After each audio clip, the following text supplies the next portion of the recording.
저에게는 아들이 하나 있습니다.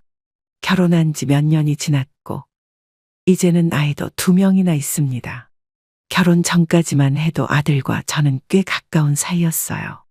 아들이 어렸을 때부터 제가 혼자서 키운 터라 더 애틋했을지도 모르죠.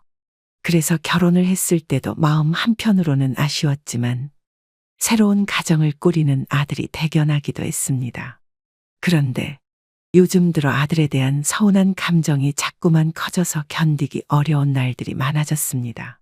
가장 최근 일이었어요. 얼마 전 아들이 처가댁 어머니의 생신을 성대하게 준비하는 걸 보게 되었거든요. 사실 저는 아들의 처가 식구들과 잘 지내기를 바랐고 그 관계가 돈독해지는 걸 응원해 왔습니다. 하지만 문제는 아들이 처가댁의 생일은 그렇게 신경을 쓰면서 저의 생일은 매번 잊어버리거나 아무렇지 않게 지나가는 일이 많다는 점이에요. 작년 제 생일이었습니다. 사실 저는 생일에 큰 기대를 하지는 않아요. 나이도 들었고 그저 가족들과 함께 밥 한 끼 먹으면 그것으로 충분하다고 생각했어요. 그런데 아들이 제 생일을 잊고 지나쳤습니다. 아무 말도 없길래 제가 직접 아들에게 물었어요. 오늘 무슨 날인지 아니? 그러자 아들이 고개를 갸우뚱하며 물었죠. 어머니, 무슨 날인데요? 순간 마음이 철렁 내려앉았습니다. 그때 저는 그저 웃으면서 대답했어요. 오늘 내 생일이잖아. 아들은 미안하다고 하면서 급히 케이크를 사왔어요. 그리고 며느리와 잠깐 와서 케이크를 자르고 그날 저녁은 그냥 대충 동네 분식집에서 함께 했습니다. 그렇게 제 생일은 아무렇지 않게 지나가 버렸어요. 그날 밤 저는 이불을 덮고 잠을 청하려 했지만 가슴속에서 올라오는 서러움이 눈물이 되어 흐르더군요. 아무리 나이를 먹어도 가족에게 기대고 싶은 마음은 변하지 않는 걸까요? 그런데 이번에는 처가댁 어머님 생신이 다가오니 상황이 달라졌습니다. 아들은 일주일 전부터 생신 준비에 열을 올리더군요. 저에게는 따로 연락조차 없었던 아들이 처가댁 어머님 생신 준비는 꼼꼼하게 챙기고 있었습니다. 좋은 레스토랑 예약도 하고 선물도 준비하고 모처럼 며느리와 함께 무언가를 계획하는 모습을 보니 마음이 참 씁쓸했습니다. 그날 아침 저는 차마 참지 못하고 아들에게 물었어요. 이번에 처가댁 생신이 언제더라? 아들은 식탁에서 휴대폰을 보며 무심하게 대답했죠. 다음 주 토요일이요. 왜요? 저는 그저 웃으며 대답했습니다. 아니, 그냥 어디 좋은 데서 하기로 했니? 그러자 아들이 말했습니다. 네, 이번에 좋은 레스토랑 예약했어요. 저녁에 다 같이 가서 먹고 그 뒤에 케이크도 먹을 거예요. 저는 그 말을 듣고 가슴이 서늘해졌습니다. 어떻게 처가댁 생신에는 이렇게 정성껏 준비하면서 제 생일은 그렇게 쉽게 넘어갔는지 도저히 이해할 수가 없었습니다. 물론 그들이 소중한 분들이라는 건 알지만 나도 아들한테는 소중한 존재라고 생각해 왔거든요. 그런데 아들의 말투에서 느껴지는 가벼움에 마음이 너무 아팠습니다. 그저 좋겠다는 말밖에 나오지 않았어요. 그래, 잘 준비했네. 많이들 좋아하시겠구나. 아들의 얼굴은 밝게 웃으며 대답했어요. 네, 엄청 좋아하실 거예요. 그 말을 들으며 다시 한번 제 생일이 떠올랐습니다. 그때도 아들은 이런 표정이었을까요? 그냥 의무적으로 대충 넘어가려고 했던 그 순간들이 머릿속을 스쳐 지나갔습니다. 그렇다고 제가 뭐라고 할 수는 없었죠. 이미 아들은 그가 할 일을 했다고 생각하고 있었으니까요. 제 마음을 몰랐을 뿐이겠죠. 그날 아침 아들의 밝은 얼굴을 보며 저는 애써 감정을 숨겼습니다. 처가댁 생신 준비에 온 신경을 쏟는 모습을 보면서도 제 마음속에서는 쓴웃음만 나왔습니다. 아무리 시간이 흘러도 아들에게 저는 중요하지 않은 사람처럼 느껴졌습니다. 며칠 뒤 저는 아들에게서 작은 상자를 하나 받았습니다. 어머니, 이거 선물이에요. 저번에 선물을 못 드린 것 같아서요. 아들이 건넨 상자는 손바닥만 한 크기였습니다. 포장지도 간단했고 별 기대 없이 열어보았습니다. 안에는 어디서나 쉽게 살 수 있는 싸구려 수건 세트가 들어 있었습니다. 순간 가슴이 쿵 하고 내려앉았습니다. 아들이 저에게 선물을 준비했다는 것만으로도 고마워해야 한다는 생각이 들었지만 마음 한구석이 허전해지는 것을 막을 수 없었습니다.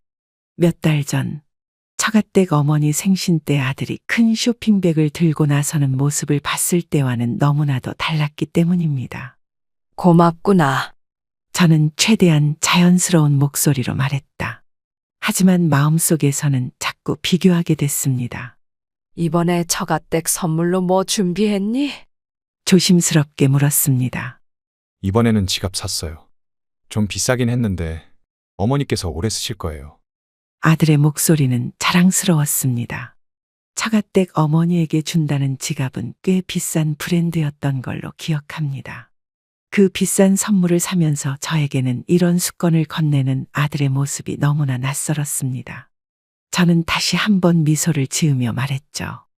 그래, 잘했네. 많이들 좋아하시겠구나. 그 순간 제 손에 든 수건 세트가 무겁게 느껴졌습니다. 물론 물질적인 가치는 중요하지 않다고 생각하려 했었습니다. 중요한 것은 아들의 마음이니까요. 그런데 저는 아들의 마음 속에서 점점 멀어지고 있는 건 아닌가 하는 생각이 들었습니다. 어느 날 아들은 처가댁 어머님께 드릴 선물을 정성스럽게 포장하는 모습을 보여주더군요. 그때 저는 문득 이렇게 말했습니다. 나도 가끔은 비싼 선물 받아보고 싶다. 농담처럼 던진 말이었지만 아들의 표정이 일그러졌습니다. 어머니, 그런 걸로 뭐 하시려고요? 어머니는 이런 거 안 좋아하시잖아요. 아들의 말에 더 이상 아무 말도 할 수 없었습니다. 마치 제가 그런 선물을 받을 자격도 없는 사람처럼 느껴졌습니다. 그 후로도 아들은 가끔씩 저에게 선물을 가져왔습니다. 그런데 그 선물들은 늘 의미 없고 가볍게 넘어가는 것들이었어요. 그나마 주는 것에 감사해야 할지도 모르지만 제 마음은 점점 더 소외감을 느끼기 시작했습니다. 저도 누군가에게는 소중한 존재이고 아들에게도 그렇게 남아있길 바랐지만 선물 하나하나에 담긴 차별적인 태도는 저를 더 외롭게 만들었습니다. 며느리도 가끔씩은 저에게 뭔가를 주긴 했지만 그건 어디까지나 형식적이었습니다. 제가 느끼는 감정은 점점 깊어졌고 결국 아들에게 이렇게 말할 수밖에 없었습니다. 아들아, 왜 나에게는 늘 이런 볼품 없는 것들만 준비하니? 그제 아들은 저를 바라보며 대답했죠. 어머니는 큰 선물 안 좋아하시는 줄 알았어요. 매번 감사하시다고만 하셔서. 그 말을 듣고 저는 할 말을 잃었습니다. 분명 제가 고맙다고는 했지만 그건 아들의 마음을 배려해서 한 말이었어요. 저도 비싼 선물이 중요한 게 아니라 그 마음이 소중하다는 걸 말하고 싶었던 건데 아들은 그것조차 오해한 것 같았습니다. 저는 더 이상 말을 잇지 못하고 그 자리를 피했습니다. 혼자 남아 수건 세트를 바라보면서 자꾸만 쓸쓸한 마음이 밀려왔습니다. 이제는 기대하지 말아야겠다는 생각이 들었지만 한편으로는 여전히 아들이 저를 더 소중히 여겨주길 바라는 마음이 사라지지 않았습니다. 선물의 크기나 가격이 중요한 게 아니라고 생각하면서도 매번 이렇게 차별받는 기분을 느끼는 것이 참 힘들었어요. 제가 바라는 건 그저 진심이 담긴 마음, 그리고 저도 아들에게는 여전히 중요한 존재라는 걸 느낄 수 있는 작은 배려일 뿐이었습니다. 시간이 흐르고 손자의 돌이 다가오고 있었습니다. 손주의 첫 돌이라서 그런지 아들 부부는 무척 신경을 많이 쓴 것 같았습니다. 큰 호텔에서 예약을 하고 초대 손님도 꽤 많아 보였어요. 저도 아침부터 들뜬 마음으로 준비를 했습니다. 이렇게나 큰 축하 자리에 함께할 수 있어 감사했죠. 잔치 장소에 도착하니 이미 많은 사람들이 와 있었습니다. 저도 손주가 돌잡이를 하는 모습을 빨리 보고 싶어서 자리를 찾아 앉았죠. 그런데 이상하게도 아들 부부가 저를 따로 챙기는 모습은 보이지 않았습니다. 저는 구석진 자리에 앉아 주변을 둘러보았는데 반대편의 처가댁 식구들이 주빈 대우를 받는 듯 중앙에 자리 잡고 있더군요. 어머니, 여기 앉으세요. 며느리가 제게 자리를 안내했지만 그 자리는 잔치상의 가장자리에 있는 구석이었습니다. 저는 잠시 머뭇거리며 자리로 갔지만 속으로는 무언가 잘못되었다는 생각이 들었습니다. 왜 나는 이곳에 앉아야 하는 걸까?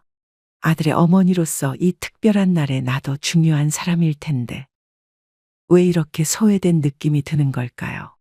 잔치가 시작되자 분위기는 점점 더 처가댁 중심으로 흘러갔습니다. 아들과 며느리는 처가댁 어르신들께 더 신경을 쓰며 그들과 사진을 찍고 인사를 나누었죠. 저도 사진 한 장 찍으려 했지만 정신없이 돌아가는 분위기 속에서 나를 챙길 틈은 없어 보였습니다. 아들아, 나도 손주랑 사진 한 장 찍어주면 좋겠다.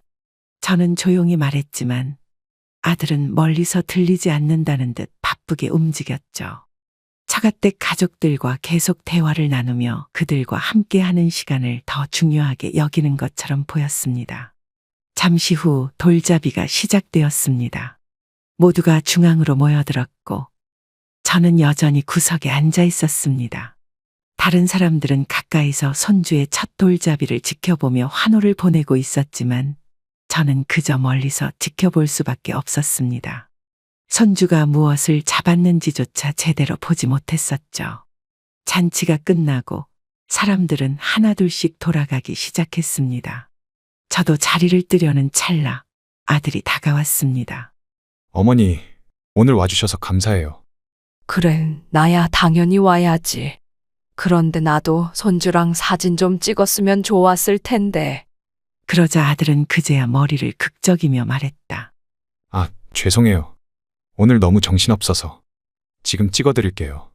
그 자리에서 제 존재는 이미 뒷전이 되어 있었다는 사실이 마음을 더 아프게 만들었습니다. 돌잔치가 끝난 후 집에 돌아와 생각해보니 저는 그날 정말로 배제되었다는 기분이 들었습니다. 내가 손주를 얼마나 사랑하고 그동안 돌보며 마음을 쏟았는지 아무도 알아주지 않는 것 같았죠. 아마도 나는 큰 기대를 하고 있었던 것 같아요. 저도 이 돌잔치의 중요한 일원으로 대우받고 싶었고 가족들에게 소중한 사람으로 기억되고 싶었죠. 하지만 그날 느꼈던 외로움과 소외감은 그 기대가 얼마나 어리석었는지를 깨닫게 했습니다. 얼마 전 아들과 며느리 그리고 처가댁과 함께 여행을 가게 된 일이 있었습니다. 사실 처음부터 저는 이 여행에 큰 기대를 하지 않았습니다. 아들 부부와 처가댁 사이가 워낙 돈독하다는 걸 알고 있었기 때문이죠. 하지만 손주도 함께 가니 손주와의 시간을 즐기며 좋은 추억을 남길 수 있겠다는 생각에 따라 나섰습니다. 여행지에 도착하자마자 아들과 며느리는 바삐 움직이며 처가댁 식구들과 즐겁게 대화를 나누고 있었습니다. 저는 자연스럽게 그들과 함께하려 했지만 어딘가 모르게 거리가 느껴졌습니다. 짐을 풀 때도 아들은 저에게 말했습니다. 어머니, 이 짐 좀 잠깐 봐주실래요? 그래. 알았다. 저는 짐을 옮기며 혼잣말을 했습니다. 나도 여행을 온 건데 왜 내 역할은 짐을 지키는 것밖에 없는 걸까? 짐을 정리하며 창밖을 보니 아들과 처가댁이 다 같이 웃으며 걸어가는 모습이 보였습니다. 그들이 나눈 대화와 웃음소리는 저와 점점 더 멀어져 가는 것처럼 느껴졌죠. 짐을 맡아주고 있던 시간이 꽤 길어졌습니다. 점심시간이 다가오는데도 아들은 돌아오지 않았습니다. 결국 저는 혼자 짐을 다 정리하고 방에서 나와 그들을 찾으려 했습니다. 로비에 가니 아들과 처가댁 식구들이 이미 앉아 이야기를 나누고 있었죠. 어머니, 고생하셨어요. 이제 좀 쉬세요. 아들이 그렇게 말하며 웃었지만 저는 이미 지쳐 있었습니다. 그리고 그 말이 위로보다는 차라리 저를 배제한 상황에 대한 당연한 당부처럼 느껴졌습니다. 점심 식사를 할 때도 비슷한 일이 있었습니다. 그들 사이에서 오가는 대화는 나와 상관없는 이야기들이었습니다. 저는 그저 듣고만 있었죠. 저기, 나도 손주랑 잠깐 산책하고 올까? 손주와 조금 더 시간을 보내고 싶어서 저는 조심스럽게 말했지만 며느리가 미소 지으며 말했습니다. 어머니, 아이들이 외할머니랑 놀아서 피곤해해요. 어머님 그냥 쉬세요. 그 말을 듣고는 더 이상 아무 말도 할 수 없었습니다. 손주와 다정하게 손을 잡고 걸어가는 상상을 했지만 저는 그저 자리에 앉아 있을 수밖에 없었습니다. 저녁이 되어서야 아들이 다가와 말했습니다. 어머니, 오늘 어땠어요? 재미있으셨죠? 저는 억지로 웃으며 대답했습니다. 그래, 잘 쉬었지. 하지만 내 마음은 점점 더 멀어져만 갔습니다.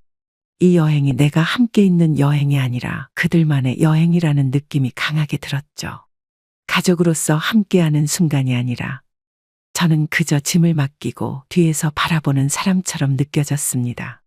소외감이 점점 더 깊어졌습니다. 명절이 다가오면 마음이 항상 무거워집니다. 예전엔 온 가족이 모여서 웃고 떠들며 명절 음식을 나누던 기억이 있었는데 요즘은 그 기억이 더 멀게만 느껴지죠. 아들도 이제는 결혼해서 자기 가족이 생겼으니 어느 정도 이해는 합니다. 하지만 매번 명절마다 느끼는 이 외로움은 참 견디기 힘듭니다. 저번 명절에 아들에게 전화를 걸었습니다. 명절에 언제 올 거니? 먹고 싶은 거 있니? 저는 마음을 담아 물어봤습니다.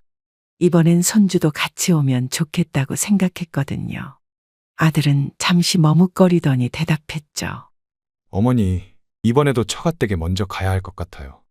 저녁쯤에 들를게요. 익숙한 대답이었지만 이번엔 정말 저녁에 올 거라고 믿고 싶었습니다. 그래, 알았다.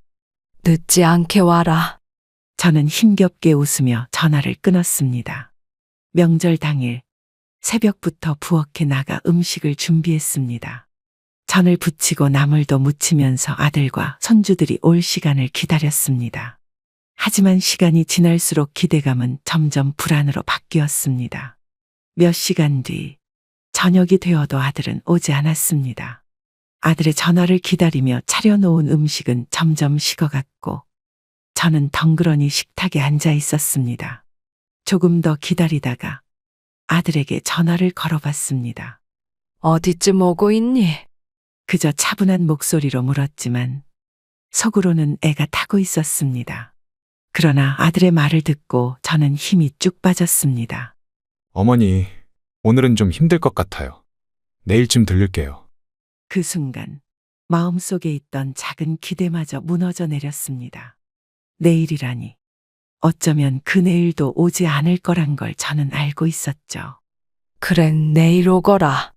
저는 명절이라 분위기를 망치고 싶지 않아서 화를 내지 않았습니다. 차분한 목소리로 대답했지만 그 안에 담긴 서운함은 어떻게 숨길 수가 없었습니다. 다음 날도 아들은 오지 않았습니다. 기다리다 지쳐 결국 식탁에 차려둔 음식을 치우며 그동안 품어왔던 기대는 점점 더 사라져갔습니다. 아들이 처가댁에서 시간을 보내며 웃고 떠들고 있을 것을 알기에 그 현실이 더 아프게 다가왔습니다. 그날 밤 저는 혼자 소파에 앉아 TV를 보며 명절을 보내는 가족들의 모습을 보았습니다. 텔레비전 속 사람들은 가족과 함께 웃으며 음식을 나누었지만 저는 그저 그 장면을 멍하니 바라보고 있을 뿐이었습니다. 명절이란 가족이 함께해야 의미 있는 날이라고 생각했는데 이제는 그 의미조차 희미해지고 있네요. 가끔 아들에게 연락이 오면 반갑기보다는 이번엔 또 무슨 일이 있을까? 라는 걱정이 먼저 듭니다. 아들은 필요할 때만 저에게 전화를 겁니다. 바쁘다. 시간이 없다. 이런저런 핑계를 대며 일상적인 연락은 잘하지 않죠. 하지만 자신에게 일이 생기면 어김없이 연락이 옵니다. 이번에도 그랬습니다. 며칠 전 아들에게서 전화가 왔습니다. 어머니, 이번 주말에 급한 일이 생겨서 그런데 손자들 좀 봐주실 수 있을까요? 아들의 목소리는 언제나처럼 미안하다는 말 대신 부탁만 담겨 있었습니다. 저는 그저 한숨을 쉬며 대답했습니다. 그래, 데려와라. 애들 돌봐주마. 사실 손주들을 보는 건 기쁜 일이지만 아들의 이런 방식은 참 서운하게 느껴졌습니다. 평소에는 찾지도 않다가 급한 일이 생기면 꼭 저를 찾는 아들이 못내 섭섭했습니다. 그래도 손주들이니 받아들일 수밖에 없었죠. 손주들이 집에 도착한 날, 처음에는 웃고 떠들며 즐겁게 시간을 보냈습니다. 그런데 시간이 지나면서 손주들의 행동이 점점 버릇없어지기 시작했습니다. 장난감은 어질러져 있었고 아무리 치워도 금방 다시 흐트러졌습니다. 간식을 주면 서로 다투고 말을 듣지 않는 모습에 제 마음속에서 서서히 화가 치밀어 올랐습니다. 저는 그만 참지 못하고 말했습니다. 이렇게 행동하면 할머니가 속상하잖니. 왜 서로 싸우니? 장난감도 제대로 정리 안 하고 이렇게 하면 안 된다. 손주들은 처음엔 고개를 숙였지만 금방 다시 장난을 치기 시작했습니다. 그 모습을 보며 더 이상 참을 수 없었습니다. 이리 와서 앉아. 너희들 이게 무슨 행동이냐? 할머니 집에 왔으면 예의는 지켜야지. 저는 단호하게 말하며 손주들을 앉혔습니다. 아이들은 잠시 놀란 듯 했지만 금방 얌전해졌습니다. 아이들이 성장하면서 바르게 자라기를 바라는 마음에서 저는 조심스럽게 말을 꺼냈습니다.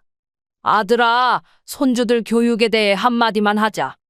버릇을 더 단단히 잡아야 할 것 같다. 아이들이 서로 다투고 말을 듣지 않으니 걱정이 된다. 아들은 그 말을 듣고 잠시 고개를 끄덕이더니 제 말과는 다르게 대답했습니다. 어머니, 처가댁에서는 그렇게까지 엄하게 하지 말라고 하세요. 아이들이 자유롭게 자라는 게 좋대요. 저는 그 순간 마음속에서 무언가 무너져 내리는 듯한 기분이 들었습니다. 분명 제가 하는 말이 틀린 건 아닐 텐데 아들은 언제나 처가댁의 의견을 우선시했습니다. 저도 할머니로서 손주들을 걱정하는 마음으로 조언을 했을 뿐인데 제 말은 늘 뒤로 밀려났습니다. 아들아, 버릇은 어릴 때부터 잡아야 하는 거야. 너무 자유롭게 놔두면 나중에 더 큰 문제가 생길 수 있어. 저는 다시 한 번 말했습니다. 하지만 아들의 표정은 이미 제 말에 귀를 기울이지 않는 듯 했습니다. 알겠어요, 어머니. 근데 처가댁에서 아이들 교육에 대해 많이들 얘기해 주셔서 그쪽 말이 더 맞는 것 같아요. 요즘 방식은 좀 다르잖아요. 아들의 말은 더 이상 제 의견을 들을 생각이 없다는 걸 명확히 하고 있었습니다. 저는 더 할 말이 없어졌습니다. 아들이 저를 무시하고 있다는 생각이 강하게 들었지만 더 이상 설득하려고 하지 않았습니다.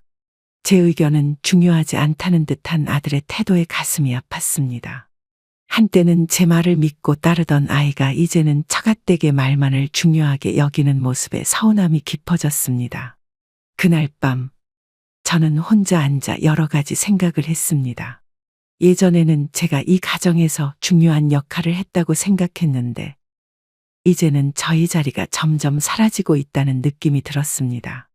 아들은 처가댁의 의견을 우선시하고 저의 말은 그저 잔소리처럼 여겨지는 것 같았습니다. 손주들을 돌보는 일도 조언을 해주는 일도 이제는 의미가 없어 보였습니다. 저는 정말로 이 가정에서 더 이상 필요 없는 존재인 걸까요? 손주들에게 좋은 영향을 주고 싶어도 아들에게 조언을 하고 싶어도 그럴 수 없다는 사실이 마음을 아프게 했습니다. 시간이 지날수록 제 역할은 점점 줄어들고 제가 설 자리는 더 이상 없는 것처럼 느껴졌습니다. 얼마 전 저는 갑작스럽게 병원에 입원하게 됐습니다. 몸이 점점 나빠지는 걸 느끼고 있었지만 이렇게 병원 신세를 지게 될 줄은 몰랐습니다. 병실에 누워 있으면 여러 생각이 교차합니다. 가족들이 곁에 있으면 마음이 편안할 텐데 아들은 그날 연락조차 없었습니다. 제가 병원에 도착한 후 어렵게 아들에게 전화를 걸었습니다. 아들, 나 병원에 입원했어. 오늘 좀 와줄 수 있겠니? 저는 최대한 차분하게 말을 건넸지만 속으로는 서운함이 앞섰습니다. 이런 급한 상황에서마저 아들이 연락을 기다리지 않으면 저 혼자 어떻게 해야 할까 하는 생각이 들었거든요. 아들은 잠시 당황한 듯 하더니 대답했습니다. 어머니, 지금 처가댁에 약속이 있어서 바로는 못 갈 것 같아요. 조금 늦어도 괜찮죠? 금방 갈게요. 저는 그 말을 듣고 잠시 말을 잃었습니다. 그래, 늦지 않게 와라. 저는 억지로 담담한 목소리로 말했습니다. 그 후 몇 시간이 지났습니다. 병실은 고요했고 간호사들만 오가며 상태를 확인할 뿐이었습니다. 시간은 천천히 흘렀고 저는 혼자 그 병실에서 누워 아들이 올 시간을 기다렸습니다. 몸보다 마음이 더 지쳐가고 있었습니다. 아들은 여전히 오지 않았습니다. 저녁이 다 되어가자 문이 열리고 아들이 들어왔습니다. 그는 서둘러 들어오며 미안하다는 말을 했지만 그의 표정에서 긴박함은 느껴지지 않았습니다. 어머니, 죄송해요. 오늘 약속이 늦어져서요. 많이 기다리셨죠? 아들은 서둘러 의자에 앉으며 저를 바라봤습니다. 저는 잠시 그를 바라보다가 그저 고개를 끄덕였습니다. 괜찮다. 그래도 와줘서 고맙구나. 하지만 제 안에서는 이미 서운함이 깊이 자리 잡고 있었습니다. 내가 병원에 입원했는데 아들은 처가댁 약속을 우선시하며 늦게 온다는 사실이 너무나 아프게 다가왔습니다. 그 순간 저는 확실히 느꼈습니다. 이제 나는 아들의 우선순위가 아니구나. 아들의 삶에서 중요한 일들은 늘 처가댁과 관련된 것이었고 나는 그저 나중에 생각해도 되는 존재가 되어버린 것 같았습니다. 아들이 병실에서 이것저것 챙기며 이것저것 묻는 말에도 저는 제대로 대답할 수 없었습니다. 머릿속에는 아들이 병원에 늦게 도착한 이유만 계속 맴돌았기 때문이죠. 정말로 내 아들에게 나는 그 정도의 존재밖에 되지 않는 걸까? 처가댁과의 약속이 나보다 더 중요한 걸까? 어머니, 괜찮으세요? 뭐 필요하신 거 없어요? 아들이 물어봤지만 저는 고개를 저으며 말했습니다. 아니다. 이제 다 괜찮다. 그러나 마음속 깊이 남은 상처는 쉽게 치유되지 않았습니다. 가족이 나에게 이렇게 무관심하게 변해가는 모습을 보며 저는 더 이상 아들의 삶에서 중요한 사람이 아니라는 것을 실감했습니다. 이제는 더 기대할 것도 바라볼 것도 없다는 생각이 들었습니다. 병실에 혼자 남겨진 시간이 길어질수록 저의 자리는 점점 사라지고 있음을 뼈저리게 느꼈습니다. 그날 밤 병실에 누워서 아무 생각 없이 휴대폰을 들여다보고 있었습니다. 몸이 아파도 마음은 더 아팠습니다. 그러다 문득 아들의 카카오톡 프로필 사진이 떠올라 궁금한 마음에 들어가 보게 됐죠. 그런데 그곳에 있는 사진들을 보니 저번에 가족들과 함께 여행 갔을 때 찍은 사진들이 있더군요. 하지만 그 사진 속에는 제가 없었습니다. 모두 처가댁 식구들과 함께 찍은 사진들 뿐이었죠. 밝게 웃는 아들과 처가댁의 모습, 행복해 보이는 그들의 표정을 보니 가슴 한구석이 쓰리게 아파왔습니다. 왜 내 사진은 없는 걸까? 혼자 중얼거리며 사진을 넘기던 중 더 이상 볼 수가 없었습니다. 그 여행에 저도 분명 함께 있었는데 저를 제외한 모든 사람이 그 사진 속에 있었습니다. 그 순간 마치 제가 그들 사이에서 철저히 배제된 것처럼 느껴졌습니다. 병실에 혼자 누워있던 저는 그 사진들을 보며 많은 생각이 들었습니다. 저와 함께 찍은 사진은 하나도 없고 처가댁 식구들과 함께한 사진만 남아있는 현실의 마음이 더 무거워졌습니다. 가족이라 믿었던 아들에게서조차 이렇게 소외된 존재가 되어버렸다는 사실이 뼈저리게 다가왔습니다. 몸이 아프니 마음까지도 약해져서 그런 걸까요? 그 순간 눈물이 차오르기 시작했습니다. 아무도 없는 병실에서 조용히 눈물이 흐르기 시작했죠. 혼자 누워있는 제 모습이 처량하고 그동안 제가 해왔던 모든 노력들이 헛되게 느껴졌습니다.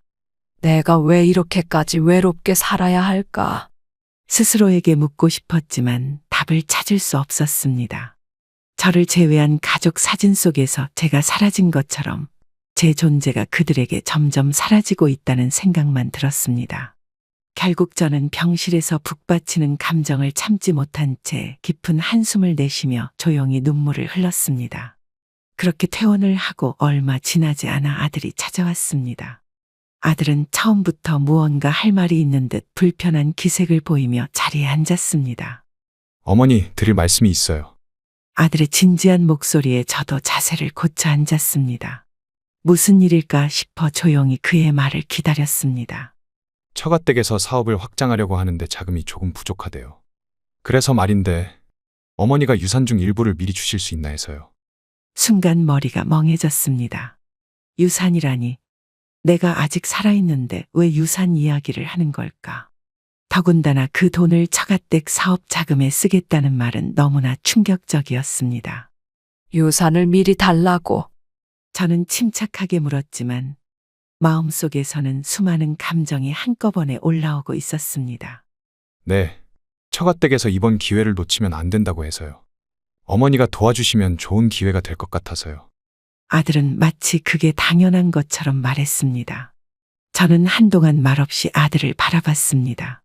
내가 힘들게 모은 재산, 내가 남겨둔 돈이 처가댁 사업 자금으로 쓰이기를 바라는 아들의 태도에 실망과 충격이 동시에 밀려왔습니다. 아들아, 그건 내 유산이다. 그리고 아직 나는 살아있다. 왜 내 재산을 처가댁 사업에 써야 하는지 이해가 안 된다. 저는 단호하게 말했습니다. 아들은 순간 당황한 듯 보였지만 이내 말을 이었습니다. 어머니, 처가댁에서도 많이 힘들어하고 있어요. 어머니가 좀 도와주시면 정말 큰 도움이 될 거예요. 그 말을 듣고 저는 참담한 마음이 들었습니다. 내 아들이 나를 이렇게 생각하는구나. 내가 평생을 모은 재산을 처가댁을 위해 쓰겠다는 생각을 하고 있었다니. 더 이상 대화할 힘이 나지 않았습니다. 아들, 나는 네가 처가댁 일을 먼저 생각하는 것에 마음이 많이 아프다. 나도 너를 위해 준비해둔 게 있는데 왜 그걸 다른 사람을 위해 써야 하니? 저는 차분하게 물었지만 속은 타들어가고 있었습니다. 아들은 그제야 고개를 숙였습니다. 죄송해요, 어머니. 제가 너무 욕심부린 것 같네요. 그러나 그 말 속에서도 진심은 느껴지지 않았습니다. 아들의 입장에서는 그저 기회라고 생각했을 뿐, 내 마음은 전혀 헤아리지 못한 것이죠.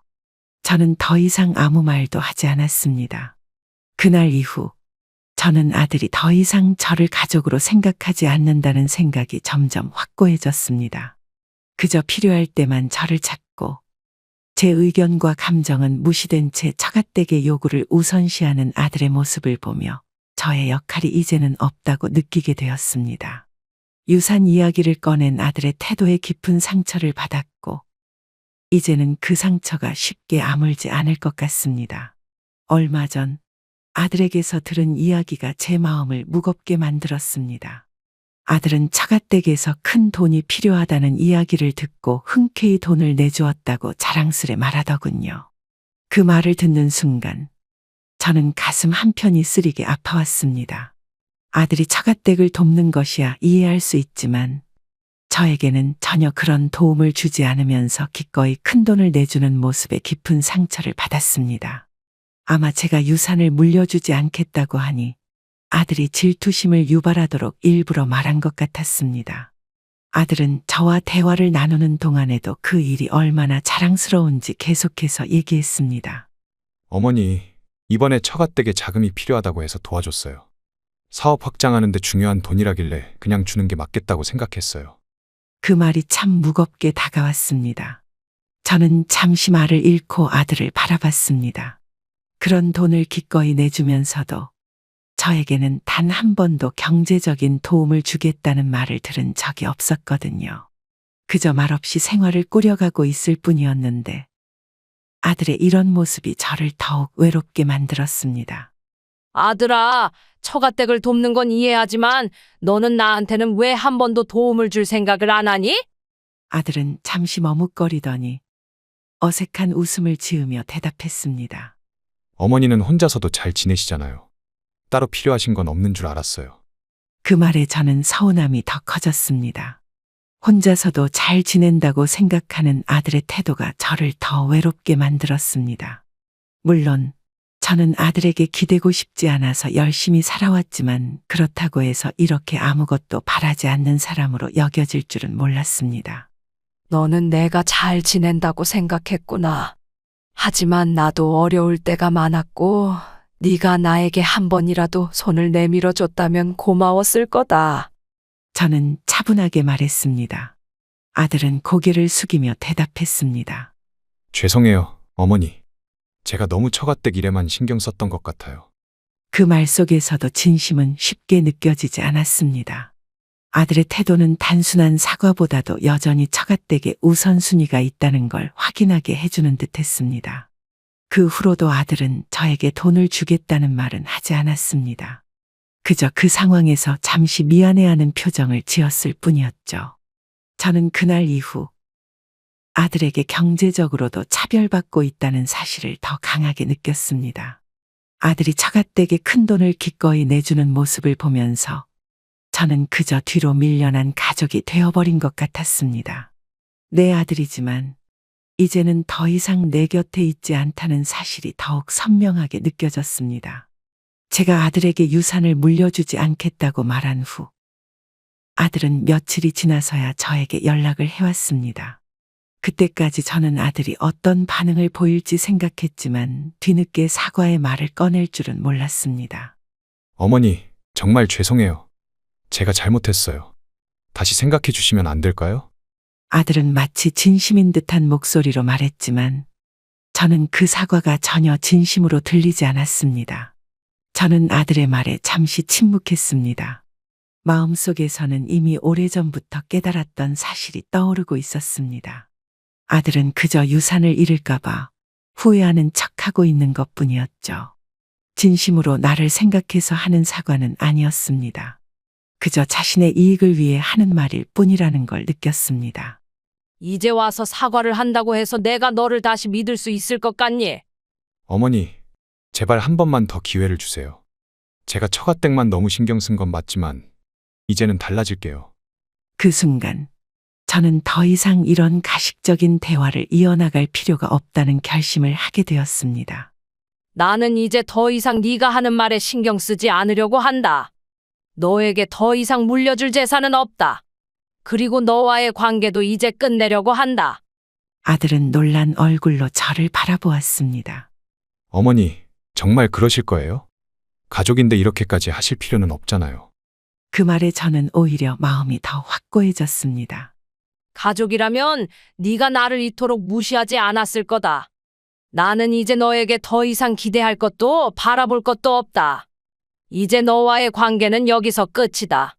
그 말을 하고 나니 마음이 한결 가벼워졌습니다. 아들과의 모든 관계를 끊기로 결심한 후 저는 고향으로 내려가기로 했습니다. 고향은 오랫동안 제 마음속에서 안식처로 남아있던 곳이었습니다. 젊었을 때는 도시에서 가족을 위해 모든 것을 바치며 살아왔지만 이제는 저 자신만을 위한 삶을 살고 싶었습니다. 더 이상 아들에게 기대지 않고 저의 삶에 집중하는 것이 저를 위한 최선의 길이라는 걸 깨달았죠. 짐을 정리하고 고향의 작은 집으로 내려갔을 때 마음이 한결 가벼워졌습니다. 고요한 시골 풍경과 오래된 나무들이 저를 반겨주는 듯 했습니다. 마당 한구석에 작은 텃밭도 꾸미고 동네 사람들과도 조금씩 인사를 나누며 조용한 일상을 시작했습니다. 더 이상 복잡한 도시 생활의 소음도 아들과의 불편한 관계도 저를 괴롭히지 않았습니다. 처음에는 혼자 지내는 것이 낯설었지만 시간이 지날수록 그 고요함 속에서 저 자신을 더 깊이 들여다볼 수 있었습니다. 손주들과 함께 보내던 시간이나 아들과의 갈등이 머릿속을 떠나지 않던 처음과는 달리 점차 마음속 평온을 찾게 됐습니다. 저 자신을 돌보고 작은 기쁨을 찾아가는 시간이 늘어나면서 삶이 한결 가벼워졌습니다. 이제 저는 과거에 얽매이지 않고 저만의 삶을 살아가고 있습니다. 더 이상 아들에게 무언가를 기대하지도 그에게 상처받지도 않겠다고 마음을 다잡았습니다. 가족이라는 이름에 묶여 상처받았던 시간을 뒤로하고 저 자신에게 집중하는 법을 배웠습니다. 마지막으로 이 사연을 읽어주신 구독자 여러분께 한 가지 말씀드리고 싶습니다. 자신에게 무관심하거나 괴롭히는 존재에게 매달리지 마세요. 가까이 가려고 할수록 오히려 더 멀어질 수밖에 없습니다. 사람이라는 존재가 원래 그렇습니다. 누군가가 여러분에게 상처를 주고 무시한다면 그 관계에서 벗어나는 것이 현명할 때가 있습니다. 아무리 가족이라 하더라도 여러분이 그 관계에서 상처만 받고 있다면 그것은 분명히 다시 생각해 봐야 할 문제입니다. 자신에게 집중하는 삶을 살다 보면 여러분을 진정으로 소중히 여기는 사람들이 자연스럽게 찾아오게 될 것입니다. 저는 40년간 중학교 교사로 근무하다 은퇴한 김옥순입니다. 올해로 68이 되었네요. 퇴직하고 난 후에는 평소 하고 싶었던 운동도 하고 친구들도 만나며 여유로운 시간을 보내고 있었습니다. 선생님, 이제는 좀 편하게 사세요. 평생 애들 가르치느라 고생 많으셨잖아요. 동료 선생님들의 말씀처럼 이제는 제 시간을 가질 수 있다는 게 행복했습니다. 아침마다 공원을 산책하고 탁구 동호회에도 가입해서 운동을 시작했죠. 큰아들 정훈이의 말에 저는 웃으며 고개를 저었습니다. 엄마는 아직 젊어. 이제 시작이야. 그래도 무리하지 마세요. 아버지 가시고 엄마 혼자인데. 작은 아들 정민이는 항상 그렇게 걱정을 했습니다. 하지만 저는 괜찮았습니다. 오히려 더 건강해진 것 같았으니까요. 그날도 평소와 다름없이 아침 산책을 나섰습니다. 날씨가 참 좋았어요. 벚꽃이 막 피기 시작하던 4월이었습니다. 어머니, 오늘도 운동하러 가세요. 아파트 경비 아저씨가 반갑게 인사를 건네셨습니다. 네, 날씨도 좋은데 걸어야죠. 그런데 갑자기 오른쪽 다리에 힘이 풀렸습니다. 순간 비틀거리면서 앞으로 고꾸라졌어요. 아이고, 어머니. 어머니 괜찮으세요? 경비 아저씨가 놀라서 달려오시는 게 보였습니다. 입이 돌아가는 느낌이 들었고 말을 하고 싶은데 제대로 나오지 않았어요. 119에 전화해야겠습니다. 어머니 조금만 기다리세요. 구급차가 오고 병원으로 이송되는 과정이 어렴풋이 기억납니다. 의식은 있었지만 몸이 제 마음대로 움직이지 않았어요. 뇌경색입니다. 다행히 골든타임 안에 도착하셨네요. 의사 선생님의 말씀이 들렸습니다. 두 아들이 달려왔고 발딱 일어나 괜찮다고 말하고 싶었지만 그럴 수가 없었습니다. 엄마, 제가 있을게요. 걱정하지 마세요. 정훈이가 제 손을 잡았습니다. 따뜻했어요. 어머니, 이제 제가 간병할게요. 퇴원하시면 우리 집으로 모시죠. 정민이도 제 곁을 지켰습니다. 40년 동안 한 번도 결근하지 않았던 제가 이렇게 누워있다니. 창밖으로 벚꽃이 흩날리는 게 보였습니다.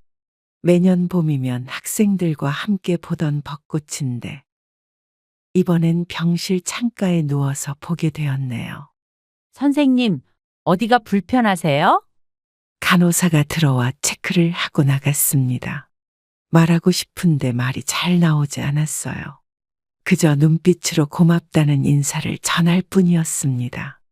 밤이 되자 두 아들은 교대로 간병을 하겠다며 의견을 조율했습니다. 그런 아들들의 모습을 보며 죄책감이 들었어요. 아직 제가 해야 할 일이 많은데, 이렇게 누워 있어서는 안 되는데, 창밖의 밤하늘을 바라보며 생각했습니다. 이제 은퇴하고 제 삶을 시작하려 했는데, 왜 이런 시련이 찾아온 걸까요?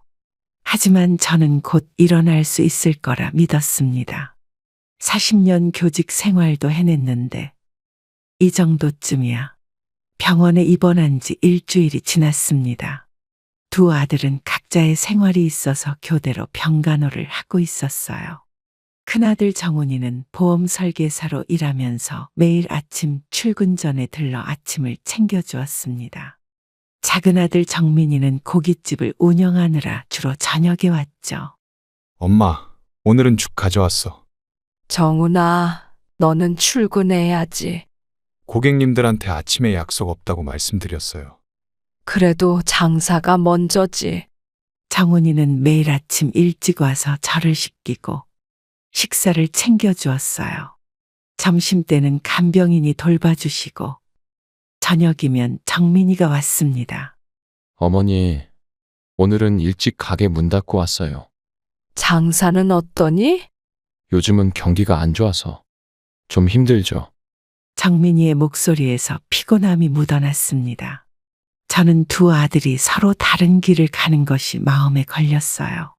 과거 정훈이는 대학을 졸업하고 대기업에 다니다가 보험회사로 이직했습니다. 안정적인 월급쟁이 생활을 포기하고 보험 설계사가 된 것을 주변에서 많이 걱정했죠. 하지만 정훈이는 열심히 일했고 지금은 지역 우수 설계사가 되었다고 합니다. 엄마, 이번에 실적 1등 했어요. 그래? 잘했네. 이제 지점장 승진도 바라볼 수 있대요. 반면 정민이는 대학을 중퇴하고 요리학원을 다녔습니다. 여러 음식점에서 경험을 쌓더니 작년에 드디어 자신의 가게를 열었죠. 어머니, 이번 달은 적자예요. 코로나 때문에 다들 그렇다더라. 월세도 못 내겠어요. 두 아들 모두 자신만의 꿈을 쫓아가는 모습이 대견했습니다. 간병인이 잠시 나간 사이 정훈이가 조심스럽게 말을 꺼냈어요. 엄마, 정민이 장사 접는다는 소리 들었어? 그래?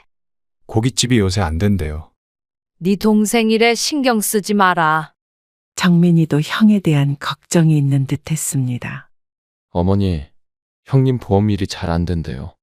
누가 그러더냐? 동네 사람들이 다 그래요. 저는 한숨이 나왔습니다. 어릴 적 두 아들을 데리고 놀이터에 가던 기억이 떠올랐습니다.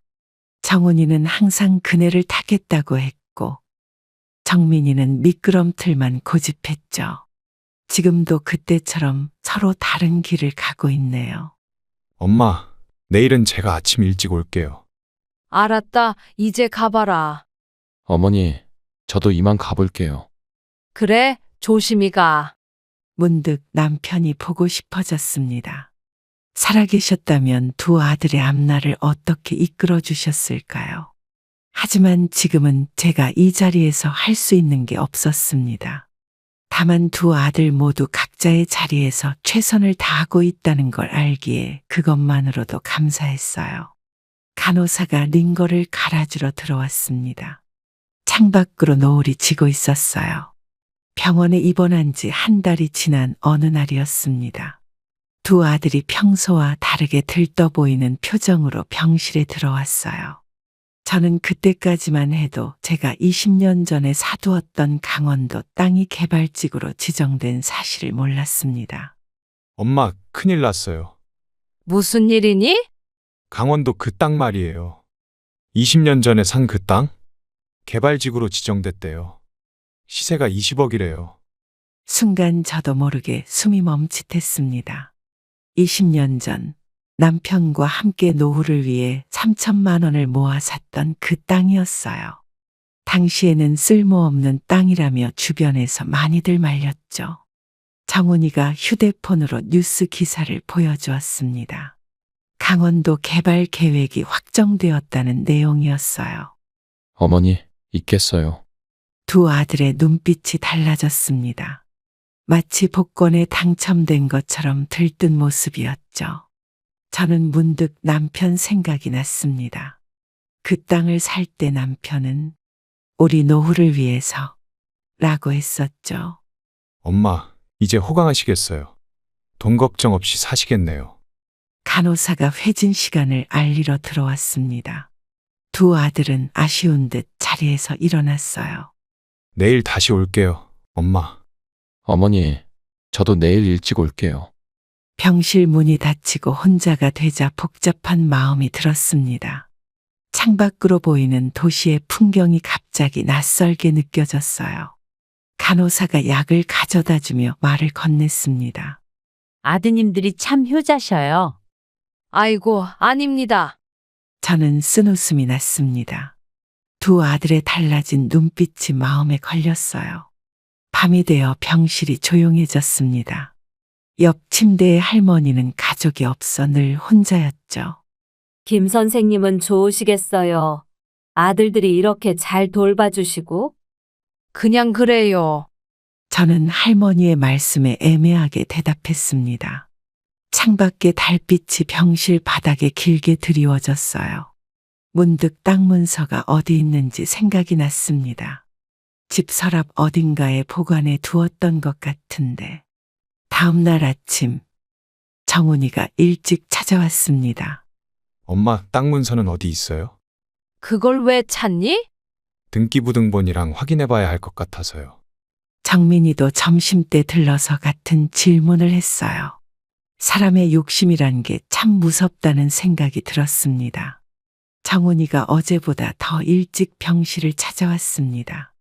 평소와 다르게 정장 차림이었고 서류 가방도 들고 있었어요. 엄마, 우리 이야기 좀 해요. 무슨 일이니? 제가 그동안 엄마 병원비랑 생활비 다 지원했잖아요. 그래서 10년 동안 매달 50만 원씩. 이제는 돌려받아야 할 것 같아요. 저는 순간 귀를 의심했습니다. 정훈이는 책상 위에 통장 내역을 펼쳐놓았어요. 10년간의 거래 내역이 빼곡했습니다. 저는 아들의 달라진 모습이 낯설었어요. 엄마, 내가 그동안 6천만 원을 지원했어요. 네가 그런 걸 다 적어놨구나. 당연히 기록해야죠. 정훈이의 목소리에는 차가움이 묻어났습니다. 교복 입고 등교하던 모습이 떠올랐어요. 그때는 항상 엄마 사랑해요 라고 말하던 아이였는데 어머니, 제가 말씀드리기 좀 그런데 말해봐. 그 땅 상속할 때 제 지분을 좀 더 주셔야 할 것 같아요. 창밖에서 비가 내리기 시작했습니다. 빗소리가 제 마음처럼 쓸쓸하게 들렸어요. 정민이는 뭐라고 하니? 아직 동생한텐 말 안 했어요. 간호사가 회진 시간을 알리러 들어왔습니다. 정훈이는 서류를 가방에 다시 넣었어요. 나중에 다시 오겠습니다. 문이 닫히고 저는 한동안 멍하니 앉아 있었습니다. 병실 TV에서는 주식 시황을 알리는 뉴스가 나오고 있었어요. 옆 침대 할머니가 걱정스러운 눈빛으로 저를 바라보셨습니다. 선생님, 괜찮으세요? 네. 점심시간이 되어 간병인이 죽을 가져다 주었어요. 평소에는 잘 먹던 죽인데 오늘은 목이 메어 넘어가질 않았습니다. 오후에는 정민이가 찾아왔어요. 어머니, 형님이 다녀가셨다면서요? 응. 무슨 얘기하셨어요? 저는 차마 정훈이의 말을 전할 수 없었습니다. 밤이 되어 병실이 조용해졌어요. 창밖 도시의 불빛이 반짝이고 있었습니다. 문득 남편이 했던 말이 생각났어요. 돈 앞에서는 그 누구도 믿지 마라. 그때는 그 말이 너무 냉정하다고 생각했는데 간호사가 마지막 회진을 마치고 나갔습니다. 저는 이불을 끌어당겨 눈물을 훔쳤어요. 정민이가 평소보다 일찍 병실에 찾아왔습니다. 표정이 좋지 않았고 손에는 낡은 사진 앨범을 들고 있었어요. 아침 일찍부터 찾아온 것이 의아했습니다. 어머니, 제가 찾은 거 보여드릴게요. 그게 뭐니? 제가 어머니랑 같이 찍은 사진이에요. 형은 호주 유학 가고 없을 때 제가 어머니 곁에서 10년을 지냈잖아요. 그렇지 맞다. 저는 정민이가 펼쳐 보이는 사진들을 하나하나 바라보았습니다. 제가 아플 때마다 정민이가 병간호를 했던 기억이 떠올랐어요. 어머니, 형이 돈 얘기했다면서요? 네가 어떻게 알았니? 간병인 선생님께 들었어요. 정민이의 목소리가 떨렸습니다. 저는 두 아들 사이에서 마음이 무거워졌어요. 창밖으로는 아침 햇살이 비치고 있었습니다. 어머니, 저는 돈 안 바랍니다. 대신 제가 어머니 모시고 살게 해주세요. 간호사가 아침 회진을 위해 들어왔습니다. 잠시 대화가 끊기고 정막이 흘렀어요. 정민아, 네, 어머니. 엄마가 아프고 나서 생각이 많아졌다. 정민이는 고개를 숙인 채 제 손을 잡았습니다. 어릴 적 아프다고 투정 부리던 모습이 떠올랐어요. 형님은 이제 돈밖에 모르는 사람이 됐어요. 네 형 얘기를 그렇게 하면 안 되지. 옆 침대 할머니가 TV 소리를 낮추셨습니다. 아침 드라마에서는 재산 분쟁하는 장면이 나오고 있었어요. 어머니, 제가 지금까지 모신 거 기억하시죠? 그래. 정민이는 주머니에서 구겨진 영수증들을 꺼냈습니다. 병원비, 약값, 생필품 구매 내역이었어요. 이런 거 가져올 필요 없다. 아니에요, 어머니. 간호사가 링거를 갈아주러 들어왔습니다. 정민이는 자리에서 일어났어요. 저녁에 다시 올게요. 문이 닫히고 저는 창밖을 바라보았습니다. 병원 앞 놀이터에서 아이들이 뛰어노는 게 보였어요. 오후 면회 시간이 되자 큰며느리 미경이가 찾아왔습니다. 평소와 다르게 혼자 온 것이 눈에 띄었어요. 어머님, 제가 어머님께 말씀드릴 게 있어서요. 무슨 일이니? 정민 도련님이 사채를 썼대요. 그게 무슨 소리야? 고깃집이 안 돼서 사채업자한테 5천만 원을 빌렸다고 하더라고요. 저는 순간 심장이 멎는 것 같았습니다. 미경이는 핸드폰으로 사진을 보여주었어요. 이게 사채업자랑 계약한 차용증이에요. 어떻게 이런 걸 구했니? 제가 알아본 거예요. 정민이가 이자도 못 갚고 있대요. 근데 그래서 어쩌자는 거니? 어머님, 땅 팔면 도련님한테 재산을 주시는 건 생각해 보셔야 해요. 잘못하다가 다 날리실 수 있습니다. 미경이의 말투가 정과 달리 차가웠어요. 간호사가 체온 체크를 하러 들어왔습니다. 잠시 대화가 끊기고 정적이 흘렀어요. 정훈이는 알고 있니? 네, 어느 정도 알고 있는 것 같아요. 저는 마음이 더욱 무거워졌습니다. 옆 침대의 할머니가 걱정스러운 눈길로 저를 바라보셨어요. 어머님, 정민이 그 돈 받으면 또 도박할 거예요. 도박이라니? 동네 사람들이 다 봤대요. 경마장 드나드는 거. 미경이는 계속해서 정민이의 잘못을 늘어놓았습니다. 저는 숨이 막히는 것 같았어요. 그만해라. 어머님, 이건 다 어머님 위해서. 간병인이 저녁 식사를 가져왔습니다. 미경이는 마지못해 일어섰어요. 내일 남편이랑 같이 올게요. 병실 문이 닫히고 저는 한동안 멍하니 앉아 있었습니다. 저녁 뉴스에서는 부동산 개발 소식이 나오고 있었어요. 옆 침대 할머니가 조용히 말씀하셨습니다. 돈이 웬수라더니. 저는 그저 묵묵히 고개를 끄덕였어요. 그날 저녁 정민이가 예고도 없이 병실로 들어왔습니다. 평소와 달리 정장 차림이었고 손에는 서류 봉투를 들고 있었어요. 아까 큰며느리가 했던 말이 떠올라 저는 가슴이 철렁했습니다. 큰일 났어요. 무슨 일이니? 형이 어머니 명의로 몰래 보험을 들었어요. 그게 무슨 소리야? 제가 보험사에서 확인했어요. 정민이는 서류 봉투에서 보험증권을 꺼냈어요. 제 이름으로 된 종신보험이었습니다. 사망보험금이 10억이에요. 형이 수익자로 되어 있어요. 순간 식은땀이 흘렀습니다. 창밖에서는 구급차 사이렌 소리가 들렸어요. 어머니, 이런 보험 든 적 있으세요? 그런 적 없다. 정민이는 보험 설계사 친구에게서 받았다는 녹음 파일을 틀었습니다. 정훈이의 목소리가 흘러나왔어요. 엄마는 서명만 하면 돼. 나머지는 내가 다 알아서 할게. 방금 전까지만 해도 사실이길 바라지 않았던 일이 현실이 되었습니다. 간호사가 회진 시간을 알리러 들어왔어요. 어머니, 이따 다시 올게요. 정민이는 서류를 챙겨 나갔습니다. 저는 한동안 멍하니 천장만 바라보았어요. 밤이 되자 병실이 조용해졌습니다. 옆 침대 할머니는 일찍 주무셨고 TV에서는 뉴스가 나오고 있었어요. 문득 정훈이가 보험 설계사가 되겠다고 했을 때가 생각났습니다. 그때는 왜 그런 선택을 했는지 이해하지 못했어요. 간호사가 마지막 체크를 하고 나갔습니다. 창밖으로 보이는 도시의 불빛이 한없이 차갑게 느껴졌어요. 김 선생님, 괜찮으세요? 옆 침대 할머니가 깨어나 걱정스레 물으셨습니다. 네. 저는 눈을 감았지만 잠은 오지 않았어요. 다음 날 아침 정훈이가 출근 전 시간에 병실로 찾아왔습니다. 평소와 달리 고급 양복을 입고 왔고 손에는 서류 가방을 들고 있었어요. 어제 정민이에게 들은 이야기 때문에 저는 마음이 무거웠습니다. 엄마, 우리 좋은 제안이 있어요. 무슨 제안? 강원도 땅 담보로 대출받아서 재테크하면 어떨까요? 재테크라니?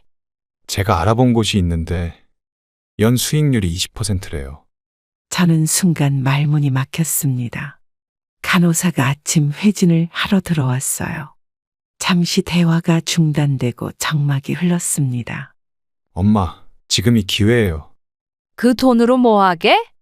투자금을 불려서 나중에 더 큰 부자가 될 수 있어요.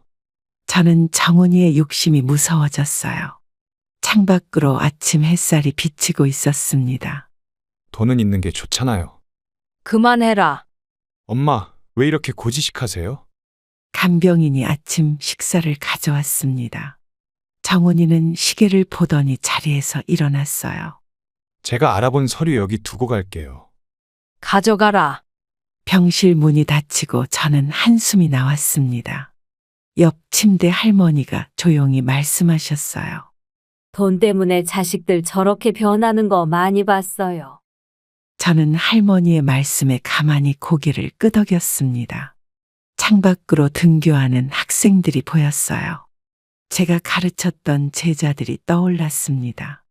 점심시간이 되어 간병인이 죽을 떠먹여 주었어요. 문득 정훈이가 어릴 적 먹던 모습이 생각났습니다. 할머니, 애들이 다 커서 이렇게 변하나요? 세상이 다 그렇죠. 오후가 되자 병실이 따스해졌어요. 오후 면회 시간. 정민이가 태블릿을 들고 병실에 찾아왔습니다. 평소와 달리 고급 브랜드 옷을 입고 있었고 손목에는 새 시계가 반짝였어요.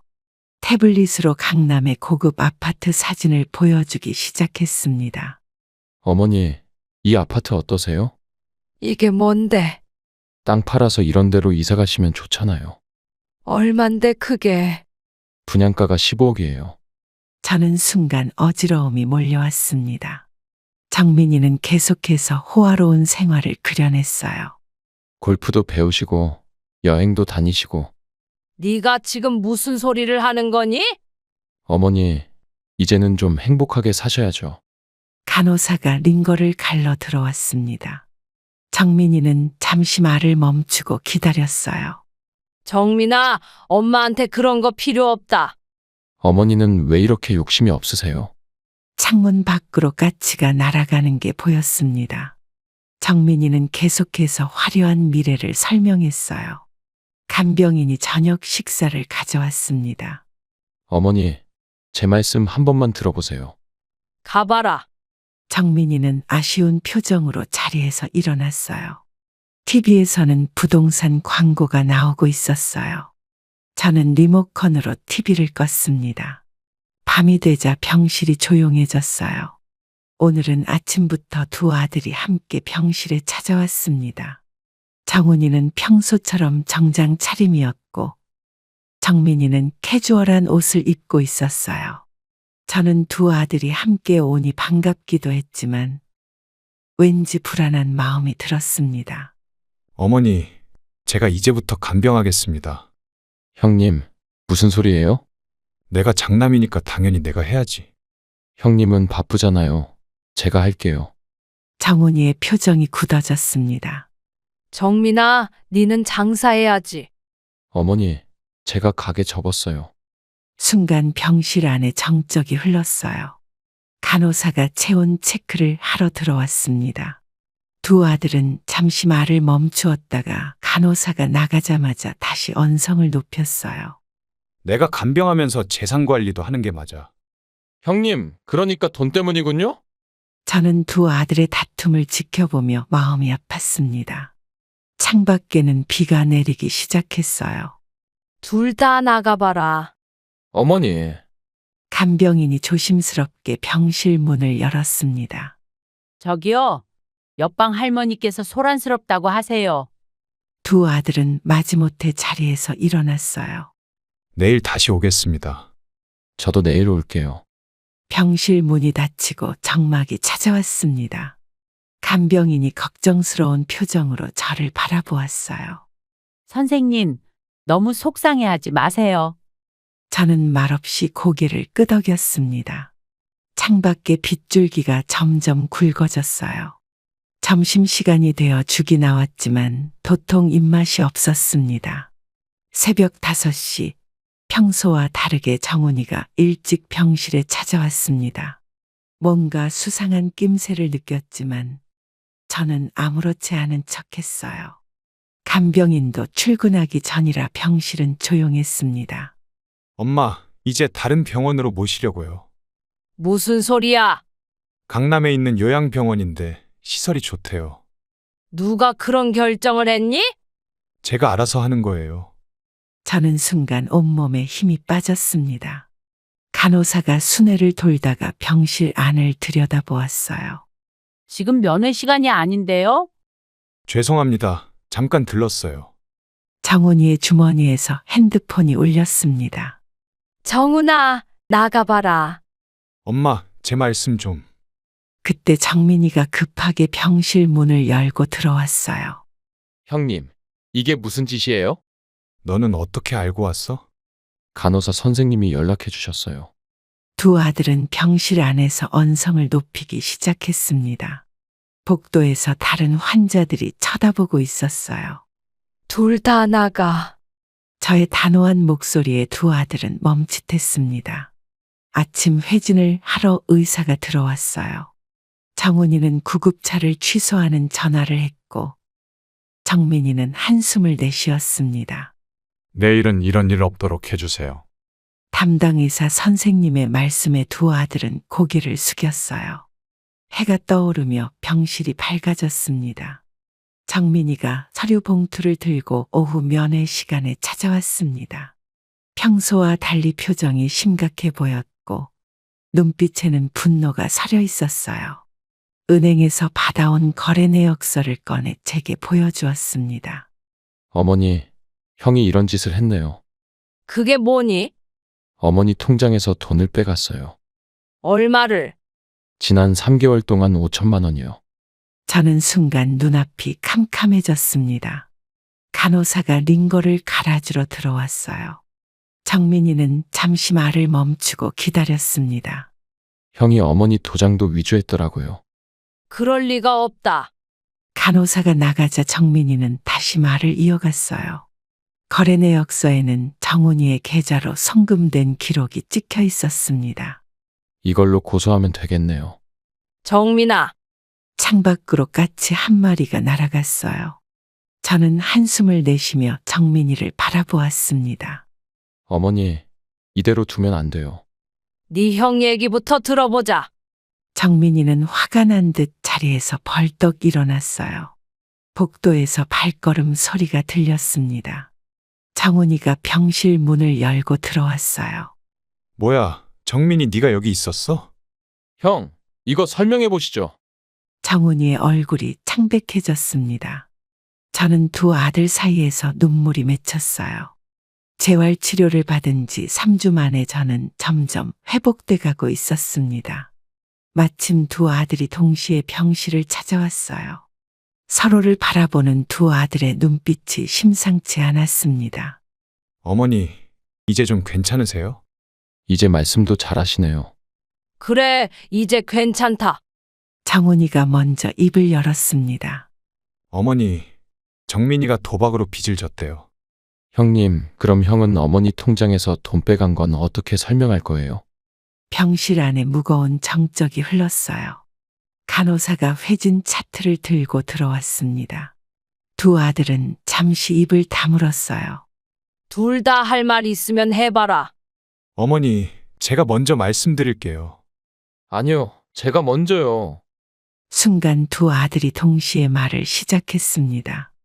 각자의 잘못을 서로에게 미루는 모습이 안타까웠어요. 이제 그만들 해라. 어머니, 나가봐라, 둘 다.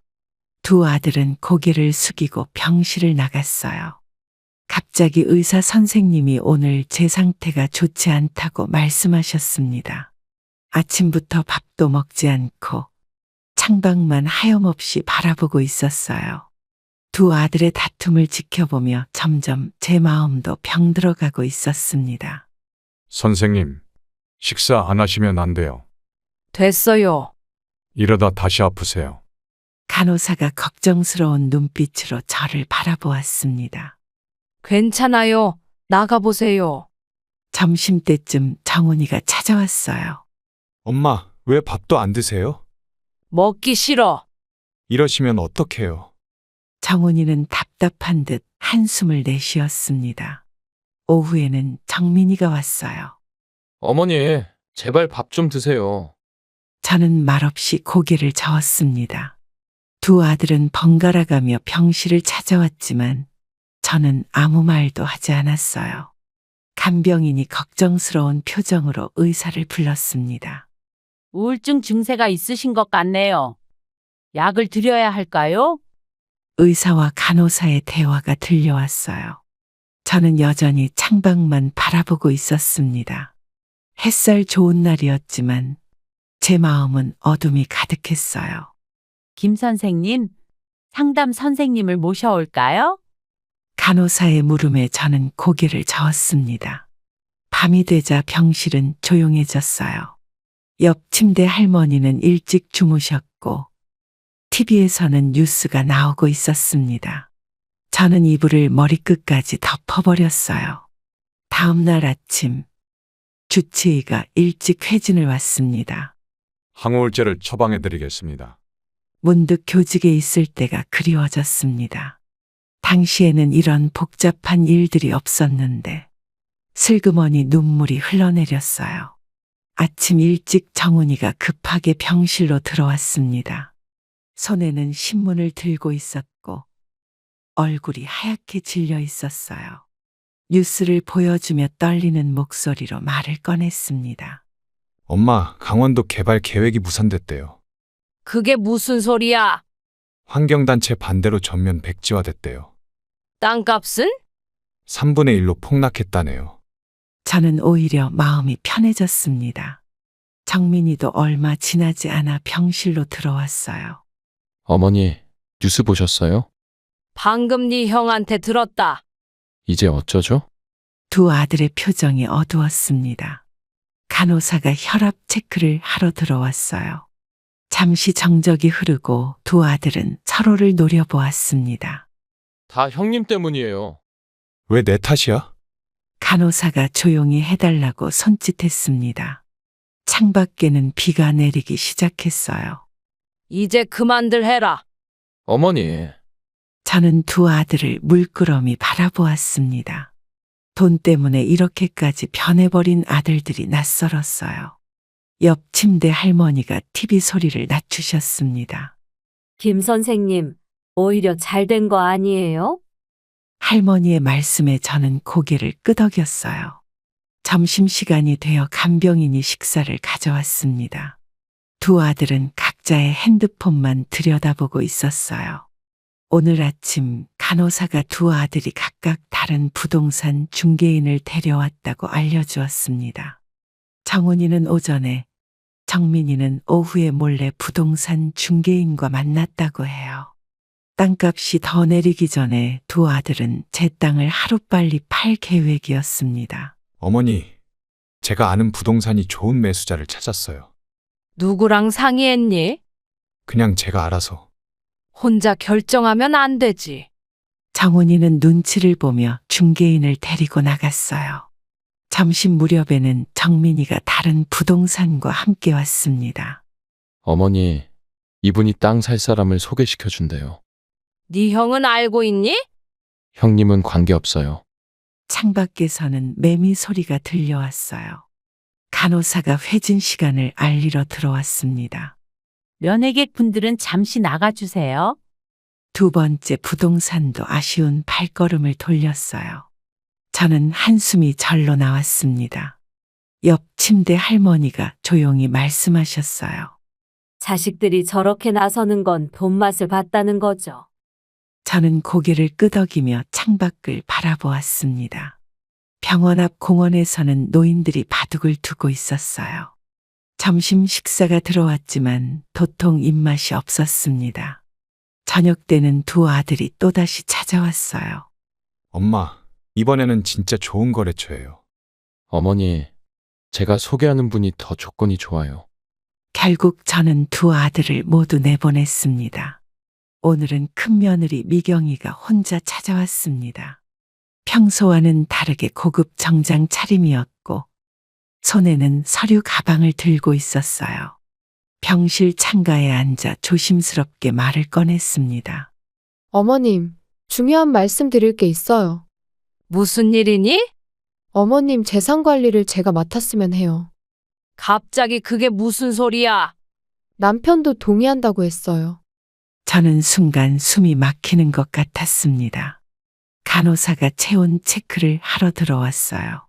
미경이는 잠시 말을 멈추었다가 간호사가 나가자 다시 이야기를 시작했습니다. 위임장만 써주시면 제가 다 알아서 할게요. 그런 건 못해. 어머님, 지금은 판단력이 흐려지실 때예요. 창밖으로 비둘기 한 마리가 날아갔습니다.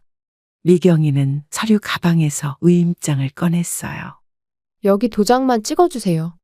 나가봐라. 옆 침대 할머니가 TV 소리를 줄이셨습니다. 저는 창밖만 바라보며 말을 잇지 않았어요. 어머님, 나중에 후회하실 거예요. 그만 가보렴. 미경이는 아쉬운 듯 서류를 다시 가방에 넣었습니다. 병실 문이 닫히고 정막이 흘렀어요. 간호사가 걱정스러운 눈빛으로 저를 바라보았습니다. 김 선생님, 많이 힘드시죠? 저는 말없이 고개를 끄덕였어요. 오늘 오후 작은 며느리 수진이가 아이들과 함께 병실을 찾아왔습니다. 아이들은 평소와 달리 조용했고 수진이의 표정도 어두워 보였어요. 창가에 놓인 의자에 앉아 한참을 망설이더니 말을 꺼냈습니다. 어머님, 제가 정민이랑 별거 중이에요. 그게 무슨 소리니? 한 달 전부터 따로 살고 있어요. 아이들은 어쩌고? 그래서 말씀드리려고 왔어요. 수진이는 주머니에서 구겨진 영수증들을 꺼냈습니다. 간호사가 회진 차트를 들고 들어왔어요. 잠시 대화가 끊기고 정막이 흘렀습니다. 아이들 학원비가 너무 많이 밀렸어요. 정민이는? 연락이 안 돼요. 저는 창밖으로 시선을 돌렸습니다. 아이들이 할머니인 제 손을 잡았어요. 할머니, 학교 못 가게 된대요. 얼마나 필요하니? 300만 원만 빌려주세요. 옆 침대 할머니가 조용히 한숨을 내쉬었어요. 저는 한동안 말을 잇지 못했습니다.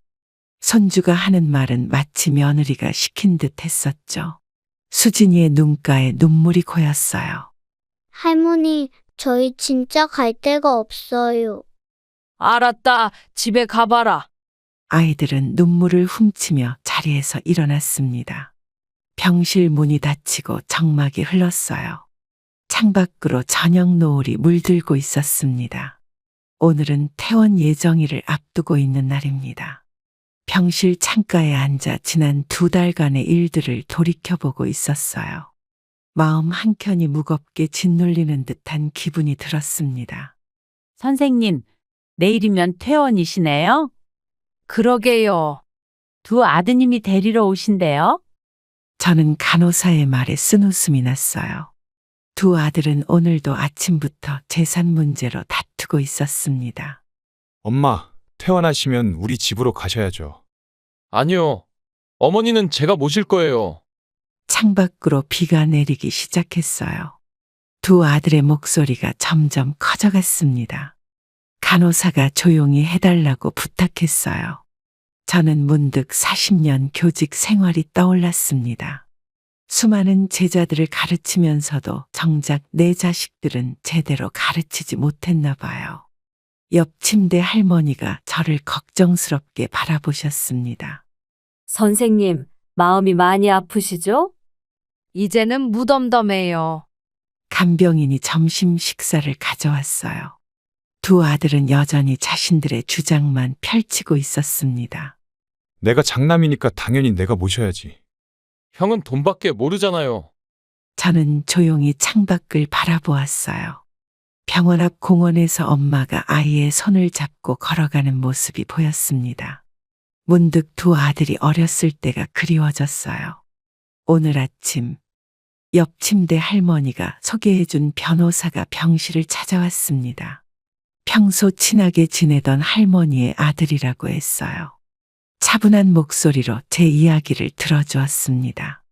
선생님, 지금 상황을 자세히 말씀해 주세요. 두 아들이 재산 문제로 다투고 있어요. 땅은 어떻게 하실 생각이신가요? 아직 결정을 못했어요.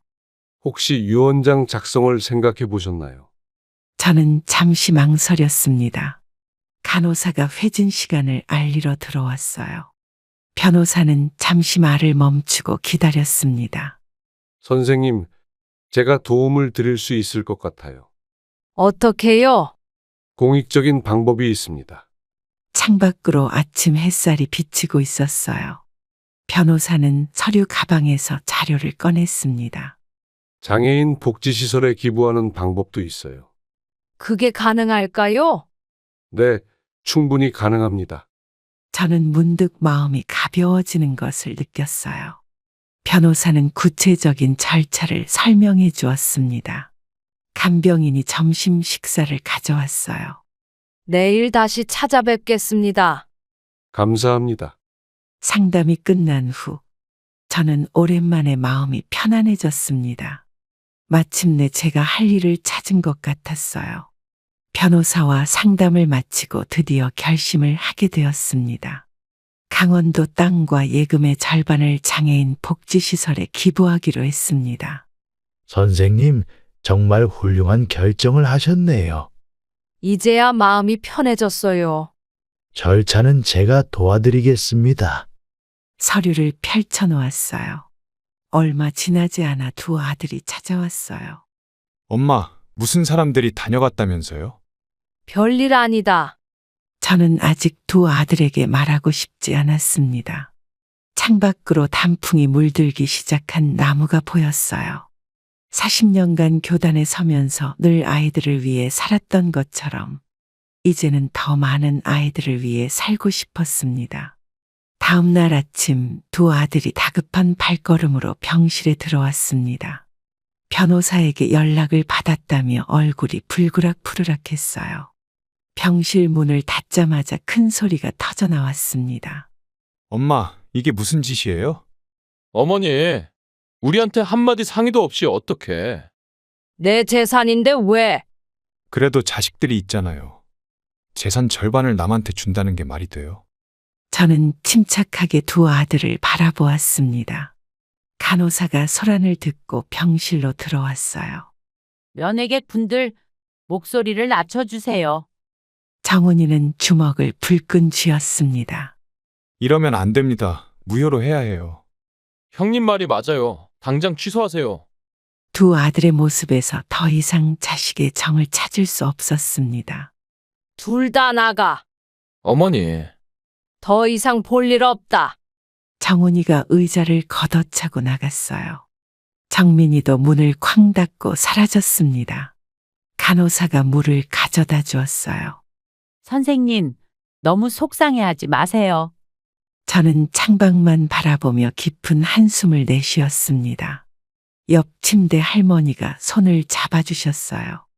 괜찮아요. 잘하신 겁니다.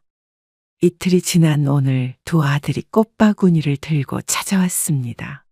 평소와 다르게 얌전한 모습으로 병실에 들어섰어요. 저는 그들의 의도를 이미 알고 있었습니다. 엄마, 죄송해요. 어머니, 저희가 잘못했어요. 며칠 동안 생각 많이 했습니다. 우리 엄마 뜻을 이해하려고 해요. 그런데 한 가지만 여쭤볼게요.